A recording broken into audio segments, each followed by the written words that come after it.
what I really want to talk about here is the real estate investor MD. Yeah, man. Last time that you came on, that was in the works, and we're talking about the .com is coming, but it's up and running full blast. So I'm excited to talk about that, your real estate journey, and also the back end of this piece because you're now sharing that knowledge and that experience with everybody.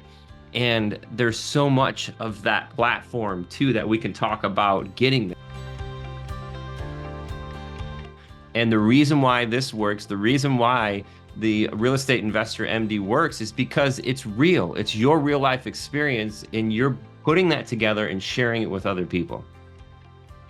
Exactly. I think that's definitely true. And the thing that was most difficult for me, and probably is most difficult for a lot of people, and I feel like I navigated that pretty well early on, but it's that analysis paralysis, the fear of the unknown, the difficulty associated with taking the dive. Because no matter how much you learn and how much you read, there's a time where you got to step up and you got to make a move, and you're going to have to make your first deal. Every single person who gets in real estate who can call themselves a real estate investor has made their first deal, and that involved overcoming that anxiety.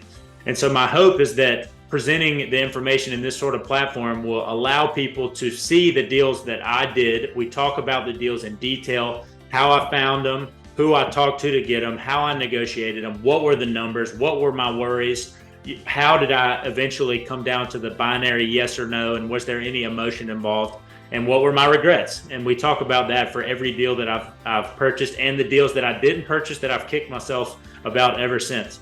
And I think that gives people a unique experience so that they know when I'm underwriting a single family house that it's been done before. I've watched the numbers. These numbers are similar, and I can fairly safely say if I step into this space, it's not going to be a catastrophic failure, which will help people get in the game. And then all you have to do is develop that confidence and you can roll, which is nice.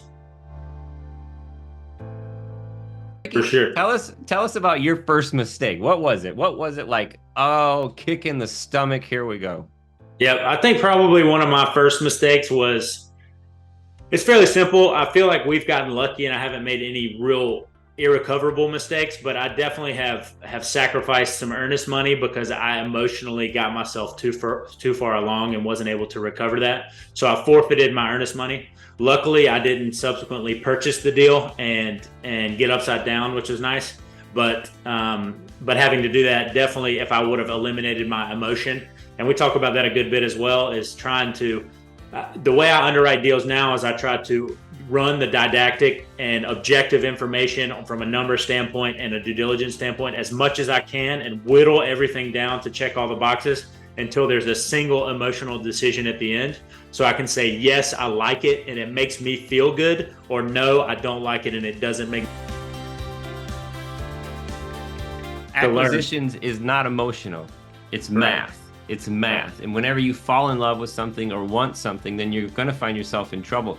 Some of the best times, or yes, the best losses are in the situations where we pay to play. And you're going to get into more of this when you're doing commercial or bigger size deals. When it's costing, I've got to run studies. I've got to, you know, maybe 3 types of, what's it, the EPA survey type things. I got to run surveys. I got to do all this in my 60 to 90 days. So that's a different game than the neighbor's house, right? The neighbor's house, what we do is I'll put my EMD out due after my due diligence period is through. So I won't even put cash on the table. And if I'm running, you know, we'll do about 5 to 8 offers every single day. And we've always got deals rolling. So if you think about it, in the direct to seller world, I'm going to put $100 down as my EMD. I'm going to make that deal that I like, because if I've got 10, 20, 30 properties in contract, now I've got $10,000, $30,000 out in these single family homes. So just a little note there is to write the deal that works for you too. Don't always fall back on the cookie cutter offers to say, hey, this is my realtor told me that I've got to put $10,000 down. Yeah, something like that. Or just because I'm cash, I got to do a higher EM. No, you don't have to do anything. We do the same thing. Write that offer so it works for you. Stretch that out. I want to make sure I get through due diligence before I even have to worry about where the EMD is going, and I want to pick how much EMD I'm putting. Absolutely. And that was something that I had to learn. In the beginning, you have no idea. You're just like, okay, well, I just want you to consider me as a candidate. So here's my strong, earnest money. And please, listen to me. I promise you, I deserve to be here. And so that was kind of a little bit of where, imposter syndrome, maybe, I don't know if that's the correct application of that term, but I felt like I was getting involved early and didn't belong. But that's a little bit of the fake it till you make it. And I think if you can become as educated as you can from a terminology standpoint, and with regards to the numbers, then you can get your way through those first few deals. And they don't have to be home runs. We talk about hitting a single to right field. If you hit a bunch of singles to right field, in the end, you're going to be doing just fine. So with the first one or two, you're trying to make sure that you don't have an irrecoverable failure, because if you have a slight win, then you're going to keep your momentum.